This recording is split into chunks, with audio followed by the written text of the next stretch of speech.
Have you ever wondered why the nicest people in your life seem to struggle the most? Why your coworker who always volunteers for extra work gets passed over for promotions, while someone who barely does the minimum gets ahead? Why that friend who's always there for everyone feels invisible when they need support? Here's an uncomfortable truth. Being good isn't enough anymore.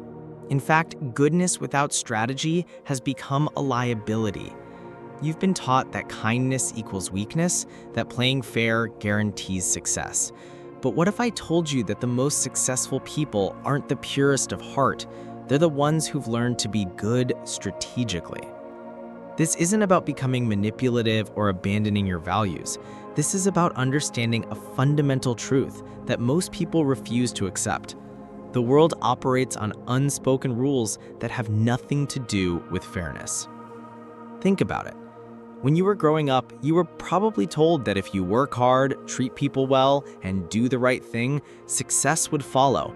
But here you are, watching people who cut corners get promoted while you stay stuck. Seeing friends who play games in relationships while your honest approach gets you friend-zoned. Witnessing colleagues who take credit for your ideas while you silently fume. The problem isn't that you're not good enough. The problem is that you're playing by rules that only exist in your head. Everyone else learned something you didn't. That perception shapes reality more than reality itself. That timing matters more than talent. That knowing when to speak and when to stay silent can be the difference between being respected and being overlooked. This concept isn't new. Throughout history, the most effective leaders, the most beloved figures, the people who actually changed the world, they all understood something crucial. They knew how to balance genuine goodness with practical wisdom. They learned to read the room, to project strength while maintaining compassion, to be kind without being naive. In our hyper-connected, competitive world, this balance has become more critical than ever. Social media rewards the loudest voices, not the most thoughtful ones. Workplaces promote those who know how to market themselves, not just those who work hardest. Relationships thrive on mystery and value, not just availability and niceness. The invisible game everyone's playing but you. Let me tell you about Sarah. She's the person everyone calls when they need help. Always says yes to overtime, always covers for coworkers, always the first to volunteer. But when promotion time comes around, management picks someone else. Someone who talks a good game, but does half the work. Sarah's mistake is she thinks competence speaks for itself. She believes that doing good work automatically translates to recognition. But here's what Sarah doesn't understand. There's an invisible game being played, and she's not even aware she's supposed to be playing it. This invisible game has 3 fundamental rules. First, your reputation matters more than your resume.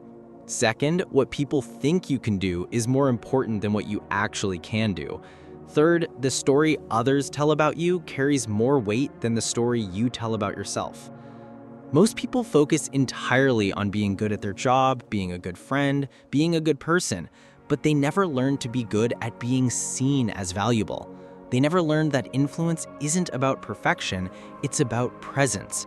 It's about understanding that every interaction is an opportunity to shape how others perceive you. Think about the last meeting you attended. Who spoke up? Who asked the strategic questions? Who made themselves memorable? Probably not the person who knew the most or worked hardest. It was the person who understood that visibility and value are 2 different things, and you need both to succeed. The power of strategic silence. Here's something counterintuitive. The less you say, the more people listen.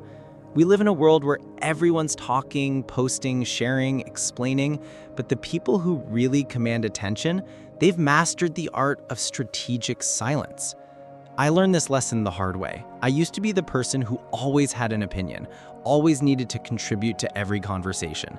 I thought staying quiet meant being invisible. But then I started paying attention to the people I actually respected, the ones whose words carried weight. They weren't the loudest voices in the room. They were the ones who spoke deliberately, who chose their moments carefully. When you're constantly offering your thoughts, you become background noise. When you always explain yourself, you seem insecure. When you're always available with answers, people stop valuing your input. But when you create space between your thoughts and your words, something magical happens. People start leaning in. They start wondering what you're thinking. They start seeking your opinion instead of ignoring it. This doesn't mean becoming antisocial or mysterious for the sake of it. It means understanding that your words have power only when they're scarce. It means recognizing that sometimes the most powerful thing you can do is listen, observe, and wait for the right moment to speak. Watch how this plays out in your own life. Notice who gets interrupted and who doesn't. Notice whose suggestions get considered and whose get dismissed. You'll find that it's rarely about the quality of the idea, it's about the perceived value of the person sharing it. The art of controlled availability. Remember how excited you used to get when someone you liked texted you immediately, and how that excitement faded when you realized they always responded instantly to everyone? There's a psychological principle at work here that extends far beyond romantic relationships. When you're always available, you become taken for granted. When you always say yes, your yes loses its value. When you're constantly giving, people start expecting rather than appreciating. This isn't cynicism, it's human nature. We value what's scarce and dismiss what's abundant. But here's where most people get it wrong. They think playing hard to get means being rude or unavailable. That's not it. Strategic availability is about being genuinely busy with things that matter, not about playing games. It's about having boundaries that protect your energy and time. It's about being selective with your attention because you understand that attention is your most valuable currency. Think about the people in your life you most respect. Are they the ones who drop everything for you, or the ones who make time for you when it really matters? Are they the ones who text you back in seconds, or the ones whose response you actually look forward to because it means something? This principle applies everywhere. In your career, the person who occasionally says no to projects gets more respect than the person who always says yes. In friendships, the person who has their own life and interests is more valued than the person who's always free. In any relationship, the person who maintains their own identity while being generous with their time creates more attraction than the person who's constantly available. Reading the room like a master. Most people are so focused on what they want to say that they never learn to read what's actually happening around them. They miss the subtle cues, the unspoken dynamics, the real motivations behind what people say and do. But the people who truly succeed, they're students of human nature. Every conversation has multiple layers. There's what people say, what they mean, what they want, and what they're afraid of. Learning to read these layers is like having a superpower. You start seeing opportunities where others see obstacles. You start understanding why certain people react certain ways. You start anticipating problems before they happen. This skill starts with observation. Before you enter any social situation, take a moment to assess the energy in the room. Who's talking to who? Who's being included or excluded? What's the mood? What are the underlying tensions?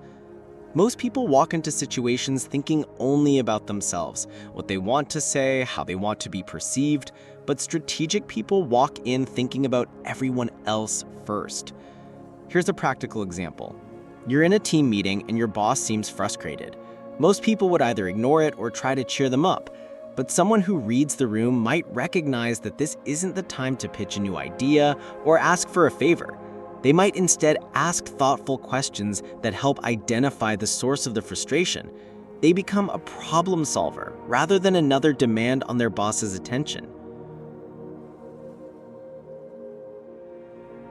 The compound effect of small strategic moves.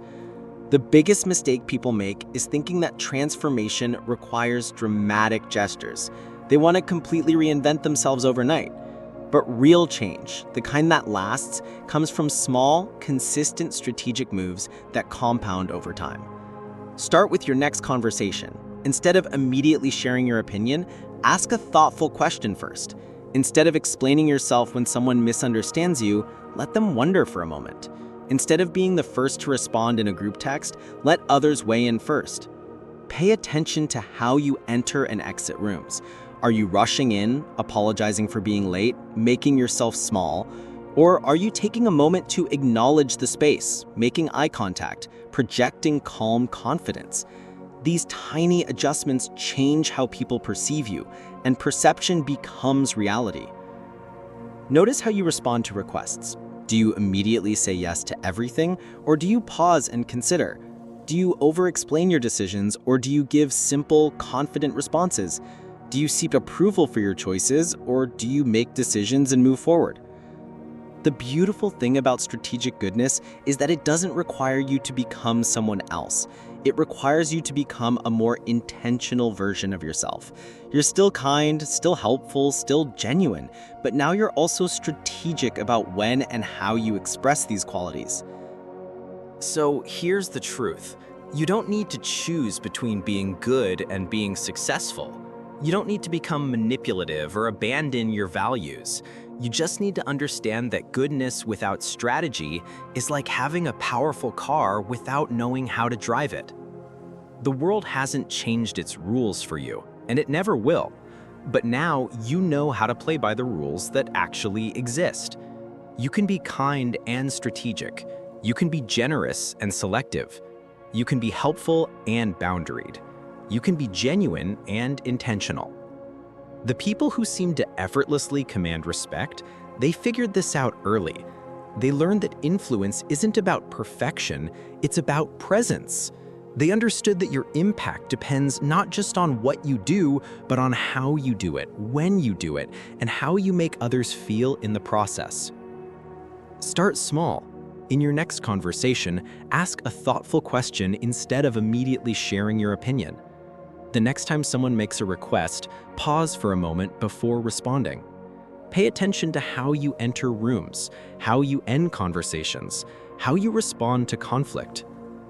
If this video opened your eyes to something you've been feeling but couldn't quite articulate, I want to hear from you. Drop a comment below and tell me, what's one small strategic move you're going to try this week?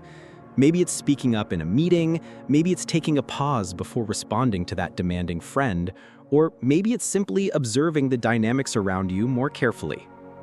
And if you're ready to dive deeper into understanding human psychology and strategic thinking, hit that subscribe button. We're just getting started on this journey of becoming more intentional about how we show up in the world. Because the difference between being overlooked and being respected often comes down to the small strategic choices we make every single day. Like this video if it gave you a new perspective, and I'll see you in the next one. Remember, don't just be good strategically.